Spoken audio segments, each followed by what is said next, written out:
ఇప్పుడే జీ5 app download చేయండి. చూడండి మీ ఫేవరెట్ టీవీ షోస్ ఎప్పుడైనా ఎక్కడైనా. చెప్పండి, ఏంటి విషయం? నాతో ఏమైనా మాట్లాడాలా? Nothing.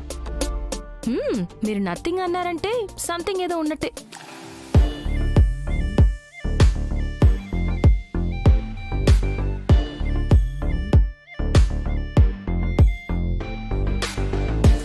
Thank you so much Lakshmi.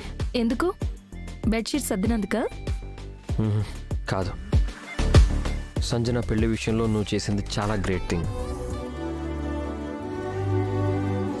మేమంతా తనని గొప్పింటి కోడల్ని చేస్తున్నామని ఆలోచించాం, కానీ నువ్వు మాత్రం తను మంచి వ్యక్తికి భార్య కావాలని ఆలోచించావు. అందుకే తన కోసం స్టాండ్ తీసుకొని తన లైఫ్ని సేవ్ చేసావు. Thanks for that.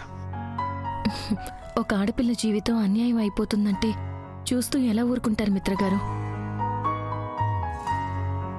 పైగా తను నా ఆడపడుచు. తన కోసం నేనేమైనా చేస్తాను. దీనికి థ్యాంక్స్ చెప్పాల్సిన అవసరం లేదు. మేమంతా నిన్ను సంజన పెళ్లి విషయంలో ఇన్వాల్వ్ అవ్వద్దని రెస్ట్రిక్ట్ చేసాం. ఒక రకంగా చెప్పాలంటే నీ మాటల్ని నమ్మకుండా అనుమానించాం. అయినా కూడా నాకెందుకులే అని ఎందుకు వదిలేదు? నీ స్థానంలో వేరెవరైనా ఉంటే వాళ్ళ కర్మ వాళ్లే అనుభవించనిలే అని వదిలేసి ఉండేవాళ్ళు. అలా ఎలా వదిలేస్తాను మిత్రగారు? మీరు అనుకున్నా అనుకోకపోయినా నేను మాత్రం ఇది నా కుటుంబం అనే అనుకుంటాను.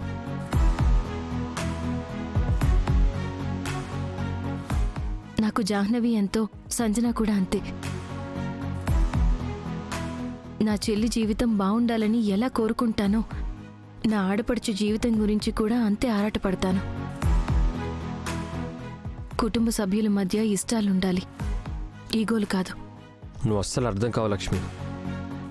ఏ విషయంలో నువ్వు ఎలా రియాక్ట్ అవుతావో, ఏ విషయాన్ని సీరియస్గా తీసుకుంటావో, ఏ విషయాన్ని లైట్ తీసుకుంటావో తెలీదు. అర్థం చేసుకోవడానికి ప్రయత్నిస్తే కదా అర్థం అవ్వడానికి. ఎలా అర్థం చేసుకోవాలి? రైట్ థింక్ చేస్తున్నావు అనుకున్న ప్రతిసారి ఏదో ఒక తప్పు చేస్తూనే ఉన్నావు. తప్పు చేస్తున్నావు అనుకున్నప్పుడు రైట్ డెసిషన్ తీసుకునేలా అన్నిటినీ కరెక్ట్ చేస్తావు.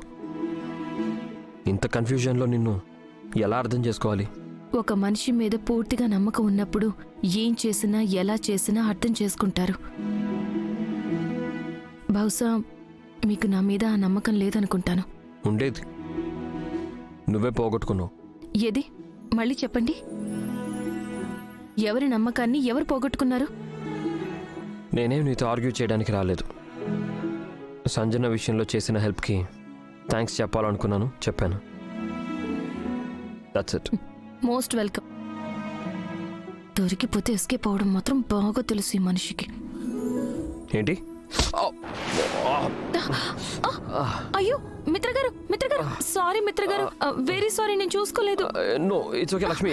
అరే మిత్రగారు, నాకు తెలియని లోకమేదో నన్ను పిలిచేనా, చిరుగాలి తాకిన మేఘమై మరి నేను కరిగానా, గుండె గదిలో.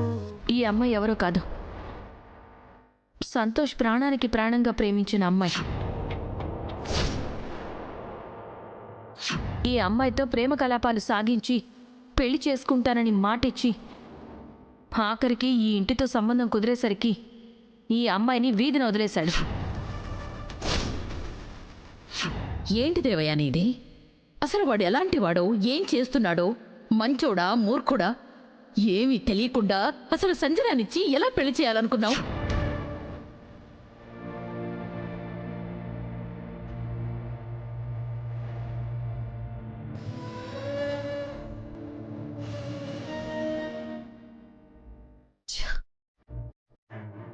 నా ఫ్రెండ్ మీద ఉన్న నమ్మకంతో బ్లైండ్గా సంతోష్ క్యారెక్టర్ గురించి కూడా తెలుసుకోకుండా సంజనకి మ్యాచ్ ఫిక్స్ చేశాను. లక్ష్మి గ్రహించినట్టు నేనెందుకు ముందే గ్రహించలేకపోయాను? పైగా లక్ష్మిని పోస్ట్ చేయాలని ఇంకా ఫార్వర్డ్గా పెళ్లి పనులు కూడా స్టార్ట్ చేయించాను. ఆ ఆంటీ వాలకం చూస్తుంటే గిల్ట్గా ఫీల్ అవుతున్నట్టుందే. సంజనాని కాపాడిందని కొంపతీసి లక్ష్మి మీద పాజిటివ్ ఒపీనియన్ వస్తుందా?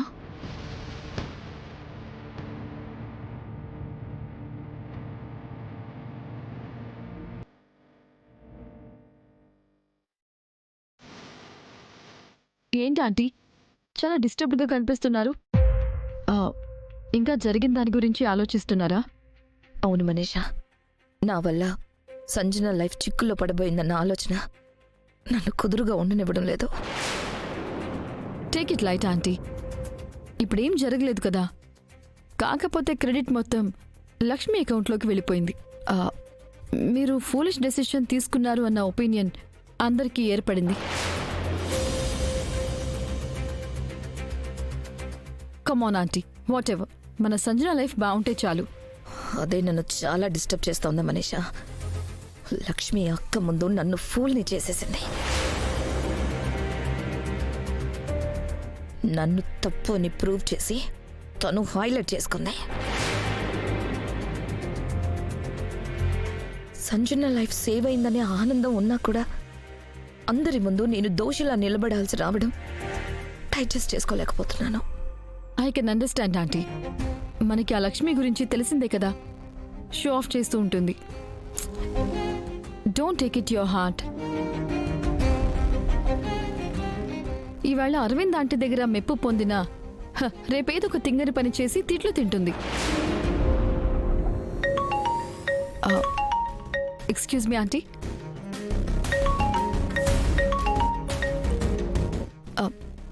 హలో, చెప్పు. ఆ దీక్షితుల గురించి ఏమైనా తెలిసిందా?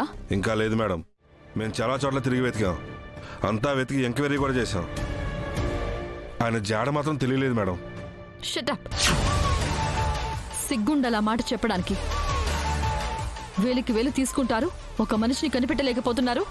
ఆ దీక్షితుల్ని ఎవరో ఎక్కడో దాచిపెట్టినట్టున్నారు మేడం. అందుకే మా చేతికి దొరకట్లేదు. అది తెలుసుకొని ఆ దీక్షితుల్ని పట్టుకోమనే కదా మీకు చెప్తోంది. మీకు నా టెన్షన్ అర్థం కావట్లేదు. ఆ దీక్షితులు పొరపాటున ఇటు వచ్చాడంటే అందరి ముందు నా బండారం బయట పెట్టేస్తాడు. నేను ఇందులో ఇరుక్కోకూడదంటే అతను మనకి దొరకాలి. ఎక్కడున్నా వెతికి పట్టుకోండి. Okay madam.